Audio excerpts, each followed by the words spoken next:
Bismillahirrahmanirrahim. Assalamualaikum warahmatullahi wabarakatuh. Alhamdulillah teman-teman yang dirahmati Allah SWT. Setelah sekian lama saya nggak buat konten video tentang sejarah-sejarah Islam, karena mungkin ada kemarin ada beberapa kesibukan. Alhamdulillah kali ini saya bisa menyempatkan untuk membuat konten, yaitu pada hari ini saya akan membahas tentang meneladani sifat sahabat Nabi, yaitu Utsman bin Affan. Nah, teman-teman yang dirahmati Allah SWT, jadi Utsman bin Affan adalah sahabat Rasul yang mulia. Beliau orangnya dermawan, beliau orangnya pemalu, beliau adalah khalifah yang ketiga pada masa pemerintahannya ini terjadi banyak sekali perkembangan yang pesat. Armada laut itu pesat, penyebaran Islam juga pesat, tetapi di zaman beliau juga banyak sekali terjadi pemberontakan. Menjadi takdirnya Allah beliau akhirnya wafat sebagai syahid, dibunuh oleh orang-orang Khawarij. Nah, teman-teman yang dirahmati Allah, jadi nama lengkap dari Utsman adalah Utsman bin Affan bin Abi As bin Umayyah bin Abdi Syam bin Abdi Manaf bin Umawi al-Quraisy. Jadi Umar bin Khattab ini keturunan dari Bani Umayyah. Makanya Utsman bin Affan, terus Marwan bin Hakam, terus Muawiyah bin Abu Sufyan itu termasuk keturunan Bani Umayyah. Makanya nanti setelah Khulafaur Rasyidin itu berganti menjadi kerajaan Bani Umayyah yang dipimpin oleh raja yang pertama, yaitu Muawiyah bin Abu Sufyan. Nah, pada masa jahiliyah beliau dipanggil dengan Abu Amr. Pada masa Islam julukannya adalah Abu Abdillah, dan beliau digelari Dzun-Nurain karena menikahi dua putri Rasulullah, yaitu Ruqayyah dan juga Ummu Kulsum. Nah, teman-teman, Utsman bin Affan ini adalah khalifah yang ketiga. Beliau menggantikan Umar bin Khattab. Jadi setelah Rasulullah wafat itu digantikan Abu Bakar As-Siddiq, setelah Abu Bakar digantikan Umar bin Khattab.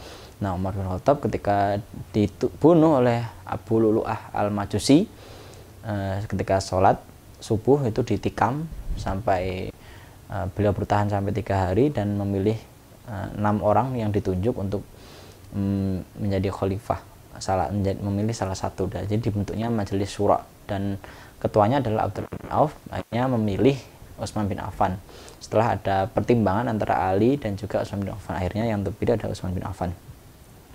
Beliau memimpin pada saat itu cukup lama paling lama di antara Khulafaur Rasyidin, yaitu 12 tahun. Kalau Abu Bakar itu sekitar 2,5 tahun, Umar bin Khattab itu kurang lebih 10-an tahun. Nah, Utsman bin Affan ini adalah 12 tahun. Jadi ketika terpilih sudah cukup tua, 70-an tahun. Jadi memimpin 12 tahun kurang lebih, wafatnya beliau 82 tahun. Kalau Abu Bakar itu wafatnya 63 tahun, Umar 63, Utsman ini 82, Rasulullah 63. Jadi kalau kita mendengar sabda Nabi, umur umatku itu antara 60 sampai 70. Jadi tidak jauh-jauh. Kalau ada yang lebih sampai 80, 90 itu bonus lah.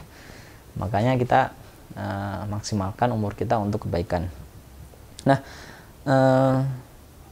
keteladanan yang bisa diambil dari Utsman bin Affan ini adalah, yang pertama adalah ibadah dan ketakwaannya.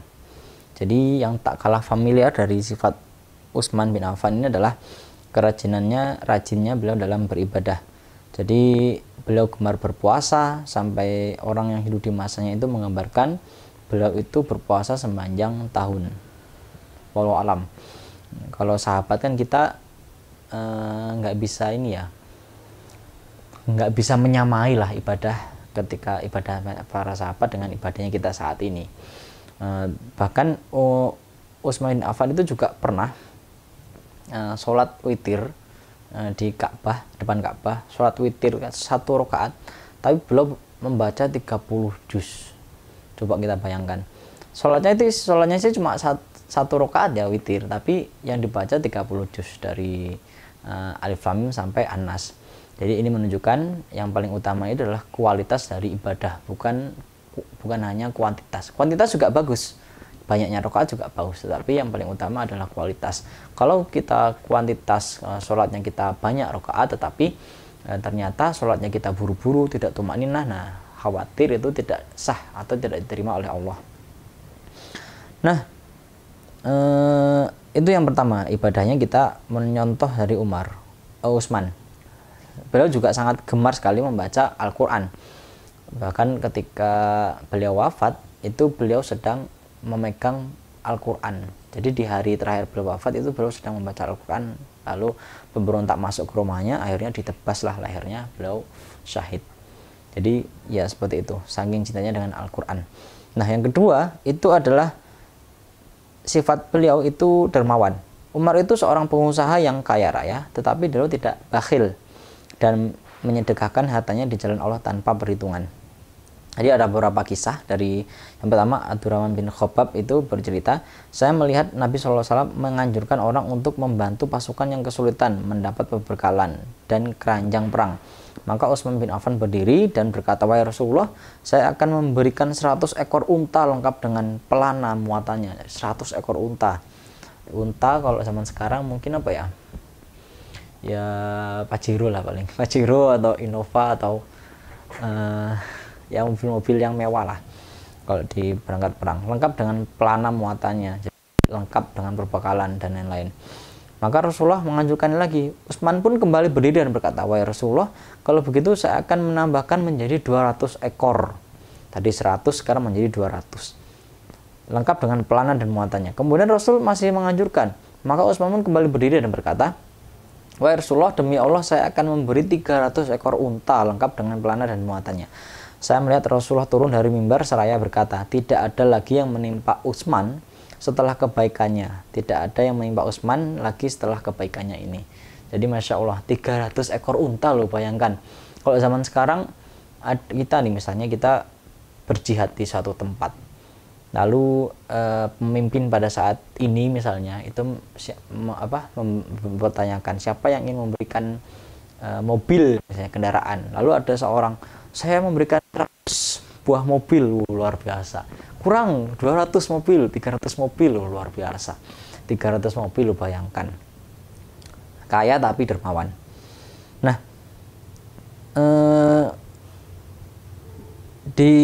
beliau juga ketika Fathu Mekah, beliau membeli rumah di sekitar Masjidil Haram seharga 10.000 dinar. 10.000 dinar itu kalau satu dinarnya itu sekarang kurang lebih 3 juta lah. 3 juta kali 10.000, banyak banget.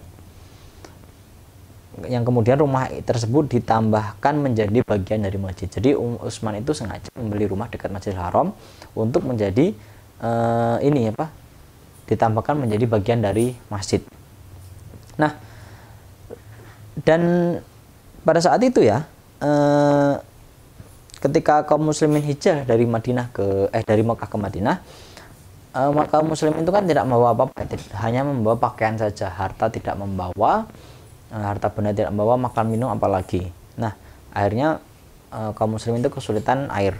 Nah, di sana ada sebuah sumur milik seorang Yahudi yang airnya itu diperdagangkan, jadi dibisniskan lah, dan harganya itu mahal. Jadi siapa yang beli air itu di tempat Yahudi, itu airnya mahal.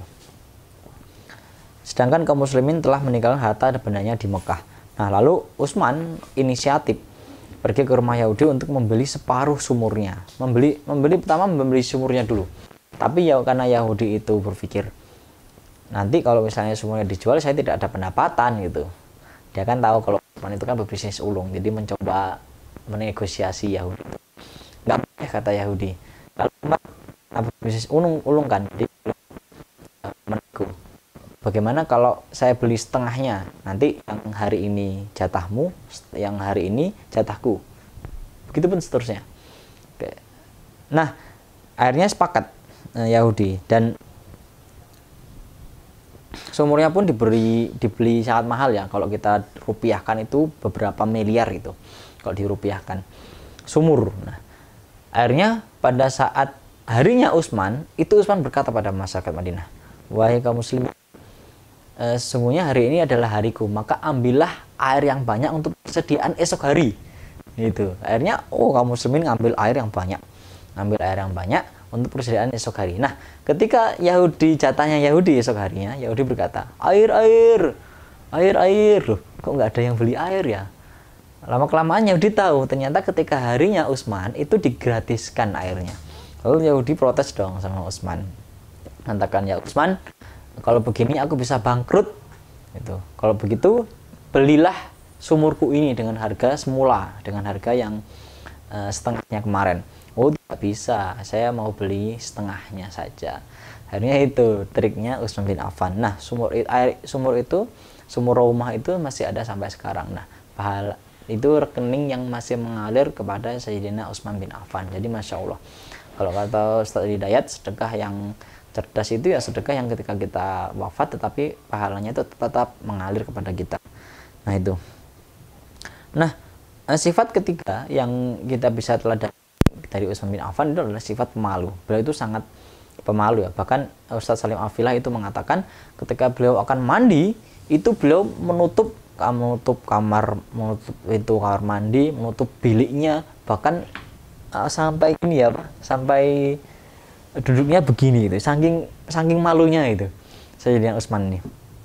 Nah, jadi ada riwayat dari Sayyidah Aisyah radhiyallahu anha meriwayatkan bahwa suatu hari Abu Bakar ingin bertemu Rasulullah SAW, yang saat itu Rasulullah tengah berbaring dengan baju yang agak tersingkap hingga betisnya terlihat.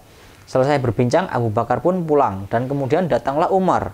Tak lama usai berdiskusi, Umar pun pulang. Jadi Abu Bakar dan Utsman datang berdiskusi dengan Rasul, itu Rasul masih tidur di pangkuan Aisyah dan bajunya itu masih tersingkap sampai betisnya kelihatan. Nah, ketika Utsman datang, lalu datanglah Utsman meminta izin bertemu Rasulullah SAW. Mendengar Utsman yang datang, Rasulullah segera duduk dan merapikan pakaiannya. Nah, berbeda ya, ketika Abu Bakar datang dan Utsman datang untuk berdiskusi, Rasul masih nyantai ya, masih tidur di pangkuan Sayyidah Aisyah. Nah, ketika Utsman yang datang, Rasul langsung duduk rapi, merapikan pakaian, merapikan pakaian. Lalu ketika Utsman pulang, Aisyah bertanya, kenapa Nabi menyambut Utsman dengan cara yang lebih santun? Lalu Rasulullah SAW menjawab, Utsman itu seorang yang pemalu. Kalau dia masuk sedang aku berbaring, maka pasti malu untuk masuk dan akan cepat-cepat pulang sebelum menyelesaikan keperluannya. Hai Aisyah, tidaklah aku patut malu kepada seorang yang disegani para malaikat. Jadi malaikat itu menyegani Utsman bin Affan karena saking malunya. Kalau kita tahu kan al-haya'u minal iman, malu itu juga bagian dari iman. Jadi rasa malu itu adalah satu akhlak yang mendorong untuk meninggalkan hal-hal yang buruk dan kurang memperhatikan haknya orang yang memiliki hak tersebut. Sifat malu juga merupakan pasangan dari iman. Sesuai sabda Rasulullah, iman dan malu merupakan pasangan dalam segala situasi dan kondisi. Apabila rasa malu sudah tidak ada, maka iman pun sirna. Hadis riwayat Hakim. Jadi itu sedikit yang bisa kita teladani dari Utsman bin Affan. Kalau kita baca kitab Al-Bidayah wa Nihayah karya dari Imam Ibnu Katsir, kok Ibnu Kafir sih, astagfirullah, Imam Ibnu Katsir rahimahullah taala. Jadi di situ sangat lengkap sekali yang tentang Khulafaur Rasyidin. Nah, ketika membaca biografinya Utsman, di situ luar biasa. Pemberontakan itu sangat luar biasa terjadi. Jadi kalau kata ada yang mengatakan Umar itu adalah pintunya fitnah. Jadi ketika Umar itu wafat, pintu fitnah itu terbuka sangat lebar.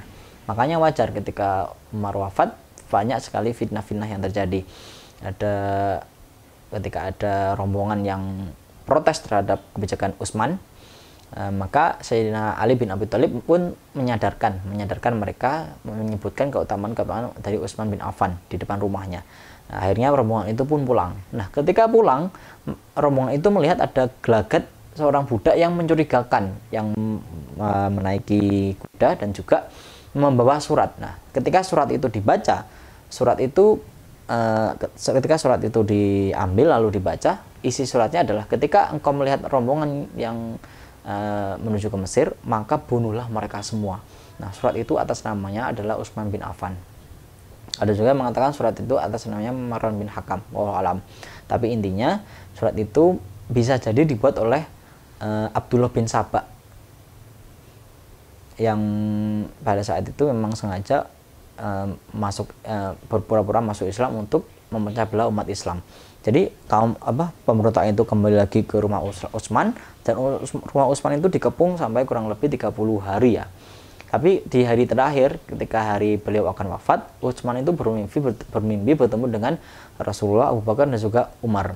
Rasulullah berkata kepada Utsman pada saat itu, wahai Utsman, sesungguhnya engkau akan berbuka bersama kami. Nah, makanya pada hari terakhir itu Utsman itu berpuasa dan beliau sedang membaca Al-Quran karena beliau sudah berfirasat akan meninggal pada saat itu. Jadi begitu, wallahu bishawab. Itu yang bisa saya sampaikan. Jika ada salah kata, mohon maaf. Waduh, saya mohon ampun. Saya akhiri, wassalamualaikum warahmatullahi wabarakatuh.